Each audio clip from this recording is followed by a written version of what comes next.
Bonsoir. Good evening. Today, the United States informed us they will be imposing 25% tariffs on Canadian exports to the United States and 10% on Canadian energy. A decision that, should they elect to proceed with, should take effect on Tuesday, February 4th. Cette décision met en péril une relation économique historique. Une relation qui a été la source de tellement de richesses, de prospérité et de possibilités des deux côtés de la frontière. Tonight, first, I want to speak directly to Americans, our closest friends and neighbors. This is a choice that, yes, will harm Canadians, but beyond that, it will have real consequences for you, the American people. As I have consistently said, tariffs against Canada will put your jobs at risk, potentially shutting down American auto assembly plants and other manufacturing facilities. They will raise costs for you, including food at the grocery stores and gas at the pump. They will impede your access to an affordable supply of vital goods crucial for U.S. security, such as nickel, potash, uranium, steel, and aluminum. They will violate the free trade agreement that the President and I, along with our Mexican partner, negotiated and signed a few years ago. But it doesn't have to be this way.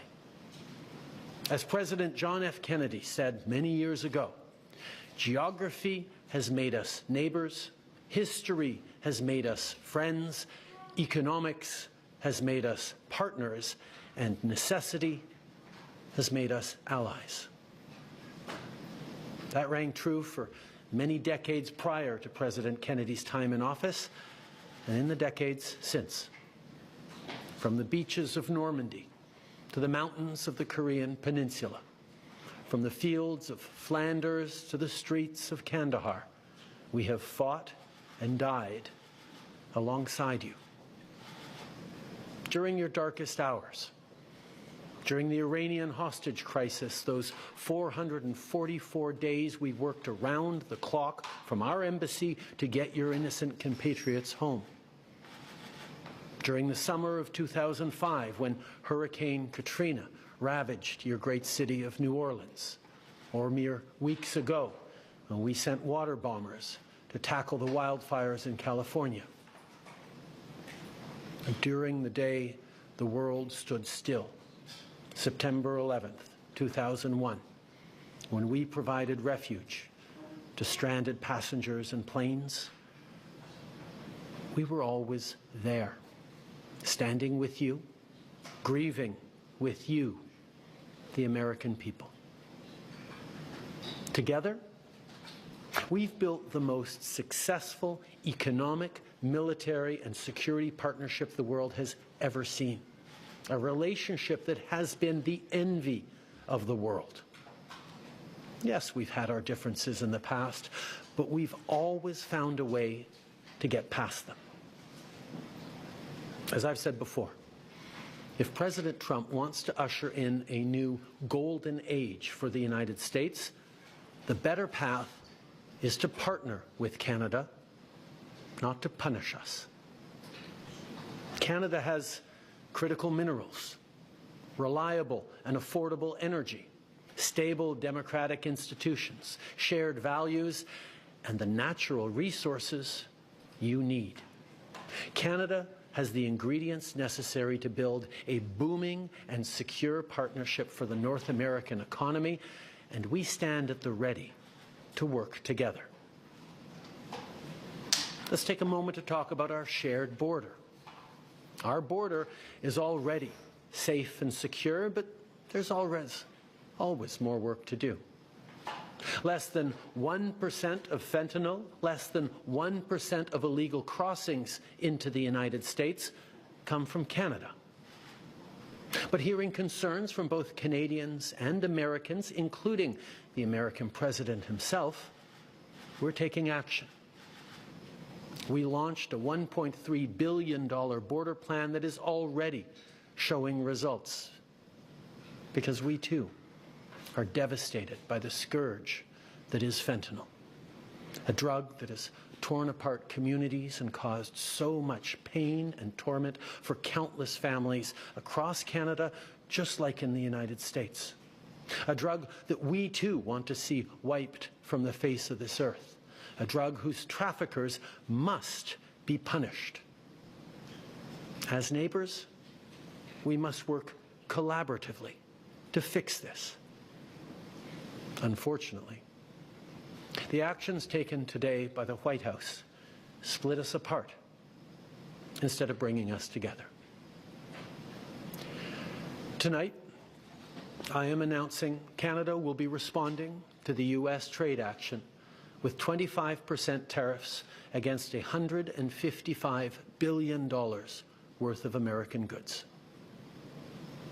This will include immediate tariffs on $30 billion worth of goods as of Tuesday, followed by further tariffs on $125 billion worth of American products in 21 days' time to allow Canadian companies and supply chains to seek to find alternatives. Ce soir, j'annonce la réplique du Canada. Des tarifs douaniers de 25% sur 155 milliards de dollars de marchandises américaines. Dès mardi, 30 milliards de dollars de produits américains vont être touchés par ces tarifs et dans 21 jours, pour donner le temps aux compagnies canadiennes de trouver des options alternatives, ce sera le cas pour 125 milliards de dollars de marchandises de plus. Like the American tariffs, our response will also be far-reaching and include everyday items such as American beer, wine, and bourbon, fruits and fruit juices, including orange juice, along with vegetables, perfume, clothing, and shoes. It'll include major consumer products like household appliances, furniture, and sports equipment, and materials like lumber and plastics, along with much, much more. And as part of our response, we are considering, with the provinces and territories, several non-tariff measures, including some relating to critical minerals, energy, procurement, and other partnerships. We will stand strong for Canada. We will stand strong to ensure our countries continue to be the best neighbors in the world. With all that said, I also want to speak directly to Canadians in this moment. I'm sure many of you are anxious, but I want you to know we are all in this together. The Canadian government, Canadian businesses, Canadian organized labour, Canadian civil society, Canada's premiers, and tens of millions of Canadians from coast to coast to coast are aligned and united. This is Team Canada at its best. Plus tôt aujourd'hui, j'ai parlé avec les premiers ministres de toutes nos provinces et territoires.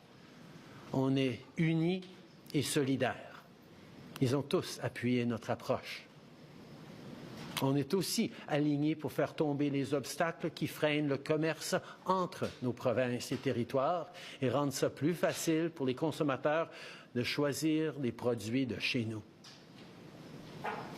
Il y a quelques minutes, je me suis entretenu avec Mme Sheinbaum, la présidente du Mexique, notre autre partenaire nord-américain, qui a lui aussi été la cible de tarifs douaniers aujourd'hui. On s'est engagé à travailler ensemble pour y faire face. Il s'agit d'une menace qui vise l'ensemble du pays et ça m'a fait chaud au cœur de voir autant de nos leaders répondre à l'appel et s'engager pour qu'aucun Canadien ne soit laissé pour compte. Notre gouvernement va être là pour les Canadiens, on va être là pour vous, mais en même temps, j'ai quelque chose à vous demander. Je vous demande d'être solidaires les uns des autres. Beaucoup d'entre nous vont être affectés par tout ça et vont vivre des moments difficiles. Je vous demande d'être là les uns pour les autres, d'être là pour vos amis, vos voisins et vos compatriotes. D'un océan à l'autre, les Canadiens sont très différents.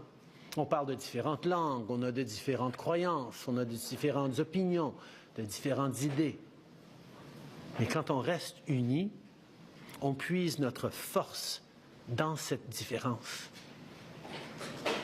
And now is also the time to choose Canada. There are many ways for you to do your part. It might mean checking the labels at the supermarket and picking Canadian-made products. It might mean opting for Canadian rye over Kentucky bourbon, or foregoing Florida orange juice altogether. It might mean changing your summer vacation plans to stay here in Canada and explore the many national and provincial parks, historical sites, and tourist destinations our great country has to offer. C'est le temps de choisir des produits d'ici et d'appuyer des entreprises d'ici, d'appuyer nos producteurs agricoles, nos manufacturiers, nos travailleurs, nos entrepreneurs, nos artistes. It might mean doing all of these things or finding your own way to stand up for Canada. In this moment, we must pull together because we love this country. We pride ourselves on braving the cold during the long winter months. We don't like to beat our chests, but we're always out there, waving the maple leaf loudly and proudly to celebrate an Olympic gold medal. On a notre propre identité, notre propre histoire et nos propres valeurs. Les Canadiens sont accueillants, ouverts, novateurs, ambitieux. On préfère régler nos disputes avec diplomatie, mais on est prêt à se battre quand c'est nécessaire. Canada is home to bountiful resources, breathtaking beauty, and a proud people who've come from every corner of the globe to forge a nation with a unique identity worth embracing and celebrating. We don't pretend to be perfect, but Canada is the best country on earth. There's nowhere else that I and our 41 million strong family would rather be, and we will get through this challenge, just as we've done countless times before, together. Thank you. Merci. Vive le Canada. All right, so we'll take 20 minutes of questions, 20 minutes de questions. One question, one follow-up, une question, un suivi. Merci. Bonsoir, Monsieur le Premier ministre, Raymond Filion de TVA. Est-ce que vous avez parlé ou tenté de parler avec le président Trump aujourd'hui ou dans les derniers jours? Ça fait depuis l'inauguration que j'essaie de rejoindre le président. J'espère pouvoir lui parler bientôt. It's been since the inauguration that I've been reaching out to speak with Donald Trump. I hope to speak with him sometime soon. Dans son décret qu'il a signé aujourd'hui, M. Trump menace le Canada d'augmenter encore plus les tarifs s'il y a des mesures de rétorsion. Vous annoncez des mesures de rétorsion ce soir. Certains vont se demander est-ce que ce n'est pas risqué, est-ce que ça ne risque pas d'envenimer la situation? On va toujours faire ce qui est nécessaire pour défendre les Canadiens, défendre nos intérêts. On est en train de répondre avec un ensemble de mesures fortes mais appropriées et on va continuer d'être là pour défendre le Canada, les Canadiens et notre avenir. Bonsoir, M. Trudeau. Vous avez mentionné que vous envisagiez d'autres mesures qui ne sont pas reliées aux tarifs. Pouvez-vous élaborer? C'est sûr qu'on a beaucoup d'initiatives en dehors des tarifs qu'on peut entreprendre en tant que pays. On est en train de parler avec les provinces et territoires sur certains éléments dans leur région, leur juridiction. On a aussi des mesures comme ce que les provinces sont en train d'annoncer, d'enlever l'alcool, les spiritueux et les vins américains de leur régie des alcools. Il y a des mesures au niveau de l'approvisionnement municipal, provincial et même fédéral où on peut moins acheter des Américains. Le choix des Canadiens d'acheter des produits canadiens, de choisir des biens et des services du Canada et non américains, ça fait toute partie de notre réponse collective. Mais juste pour précision, est-ce qu'il est question peut-être de couper l'approvisionnement en énergie? Mais la deuxième question, c'était davantage sur le décret des Américains. Il n'est pas question là-dedans, il est question de la frontière, mais pas de la relation commerciale. Est-ce que c'est parce qu'il faut s'attendre à une deuxième vague de tarifs? Tout d'abord, ce qui est important quand on va regarder différentes façons de répondre ou de mettre encore plus de pression sur les Américains pour reculer sur les mesures qui sont de l'avant, on va s'assurer qu'il n'y ait aucune région du pays, aucune industrie qui va porter un plus large fardeau, un plus lourd fardeau que d'autres régions.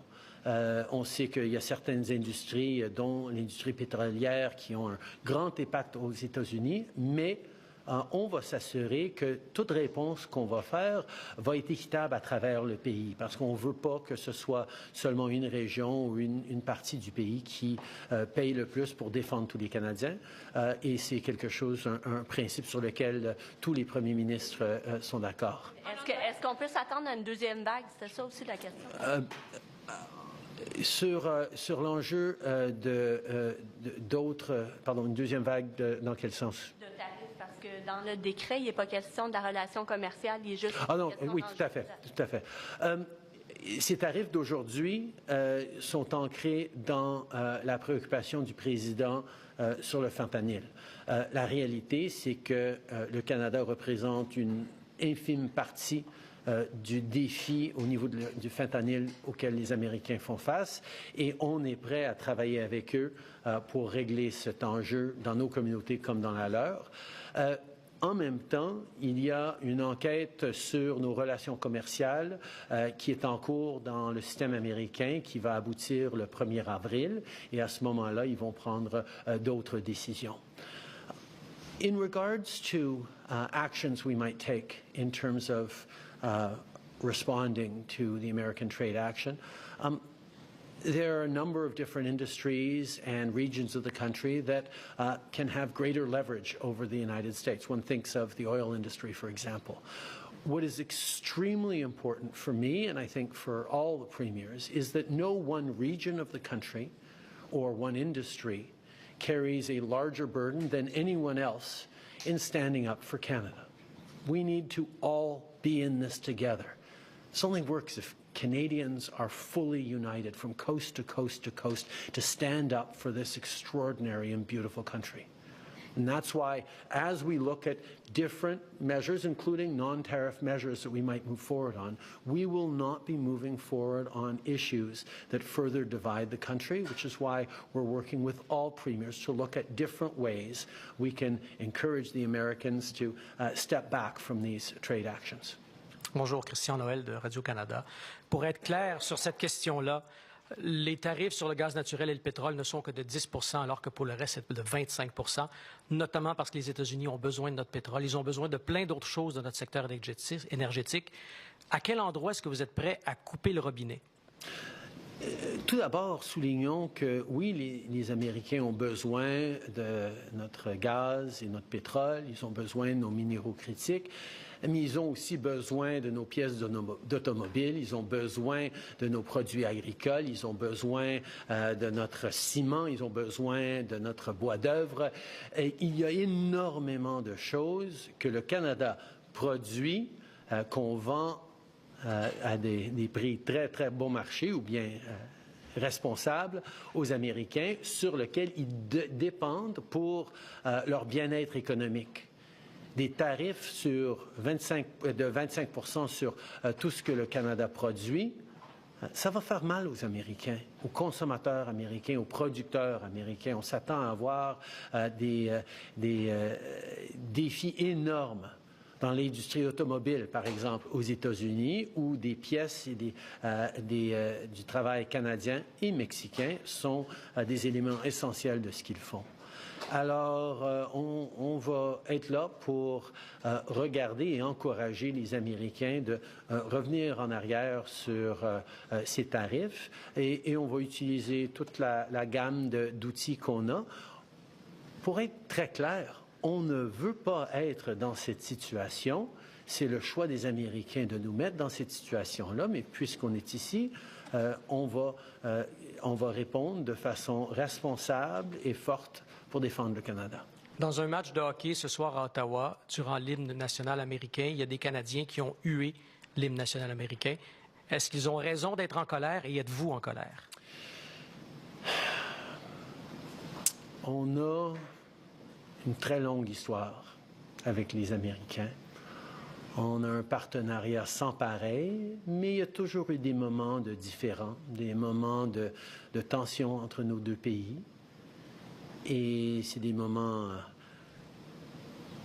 profondément sentis parce qu'on est si proches en tant que voisins et amis et famille. Et ça peut être pénible pendant qu'on passe à travers ces moments-là. Mais j'ai confiance.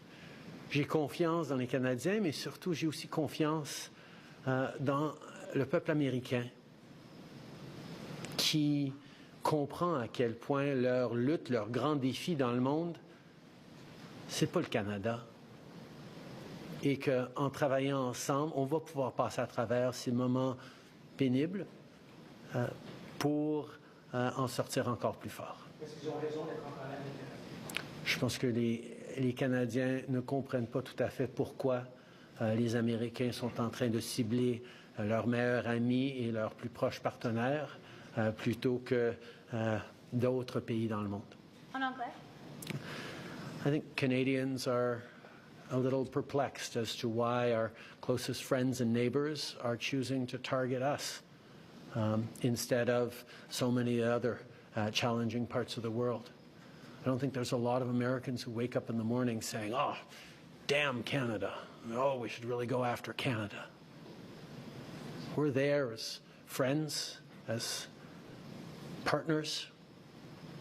We always have been, we always will be. Sure, we're going through a difficult time right now, and yeah, emotions may run high here and there, particularly around hockey games. But I know we're going to make it through this because we have the most successful partnership the world has ever seen, and it's a true value in this time of really challenging geopolitical instability. Gillian Piper with Global News. Prime Minister, will you recall Parliament to pass a bill to help Canadian workers and end prorogation? As you can see from our strong response package, as we spoke about with premiers this afternoon and have for many weeks, we have the tools to be able to support Canadians through this challenging time as it stands. This is a moment for Canadians to pull together, including Canadians of all different political parties. This is a moment where we need to set aside our differences and focus on delivering for Canadians, standing up for Canadians, and protecting the most successful political, military, economic, and security partnership the world has ever seen. And that's exactly what we're going to do.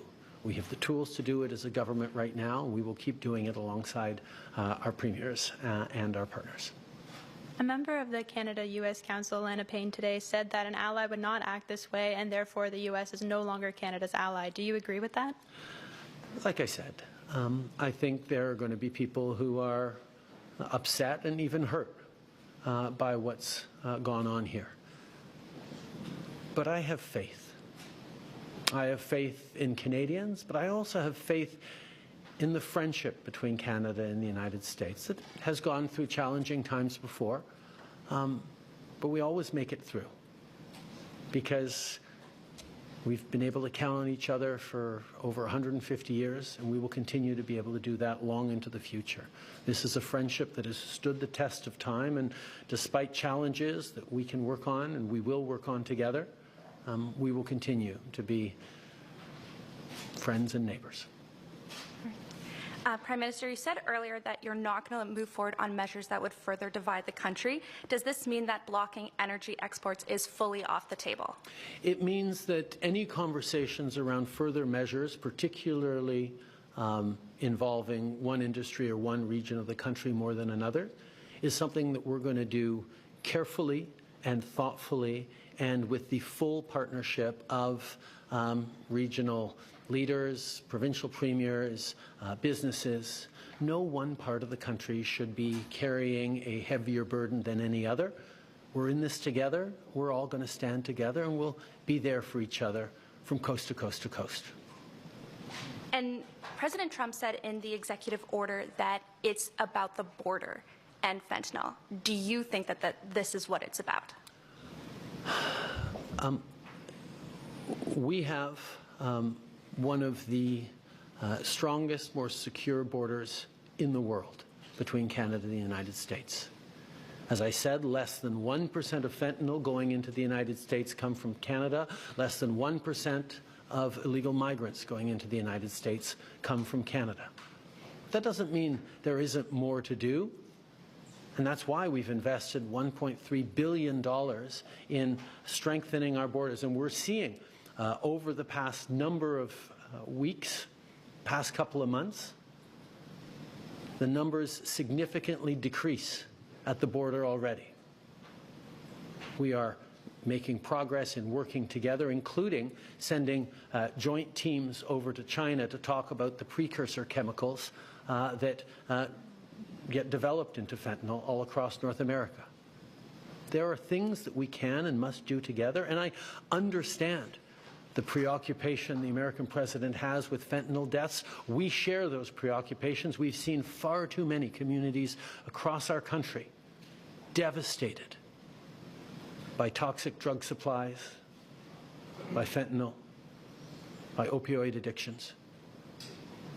We have taken action over the years, but we're happy to do even more with the United States to counteract this horrific tragedy. That's why we have committed to doing even more and working alongside.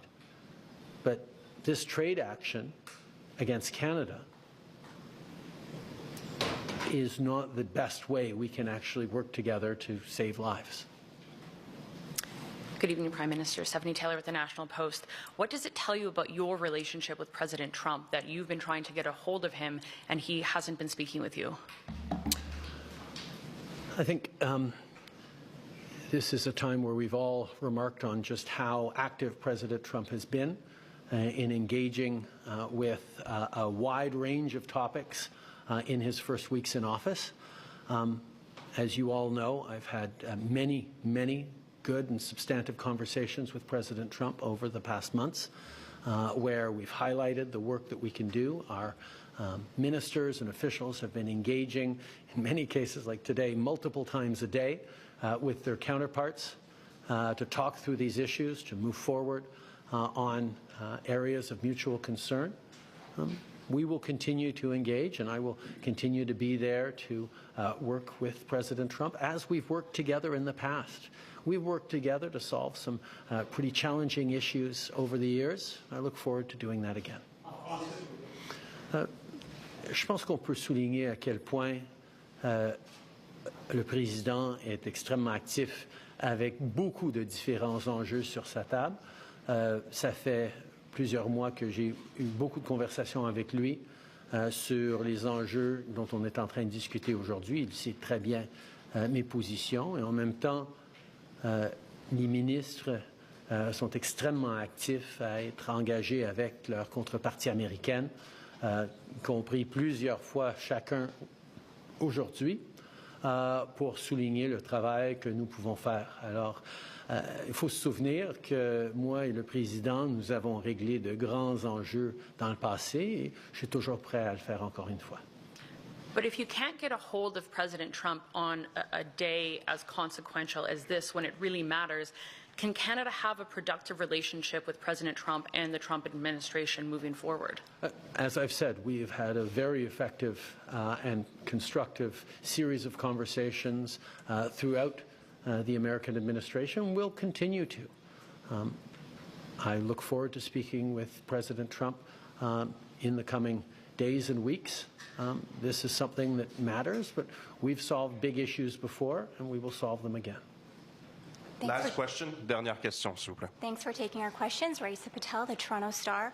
When did you first learn that President Trump intends to increase tariffs if Canada retaliates, and how has that changed your strategy? I think Canadians understand that we need to respond to this.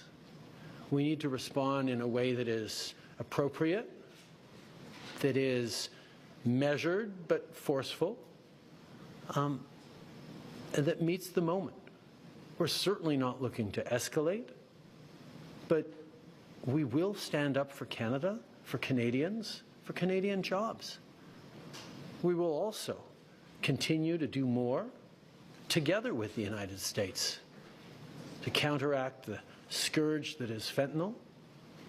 We will continue to work on growing our economies together, on creating jobs and competing with the rise of non-market economies around the world. We can and will do things together, and that is my focus. My job is to stand up for Canadians. That's exactly what we're doing. But we're also standing up for the relationship between Canada and the United States, which, as I've said, is the most successful partnership and friendship the world has ever seen. You're dealing with the U.S. administration that says, there's nothing that you can do to stop this. We're not looking for any concessions. So do you see any conceivable way out of this because of that? The coming weeks will be difficult for Canadians, and they'll be difficult for Americans. The level of cooperation, the level of effective partnerships between our two countries that have been established over decades and generations means that this trade action by the Americans and our response is going to have real consequences for people, for workers on both sides of our border. We don't want to be here. We didn't ask for this. But we will not back down in standing up both for Canadians and for the incredible, successful relationship and partnership between Canada and the United States. I look forward to working with the American administration on a range of challenging issues that our communities and our world is facing. And I hope that day comes soon. Merci beaucoup. All right, this concludes today's press conference. Ça conclut la conférence de presse aujourd'hui. Merci. Merci tout le monde.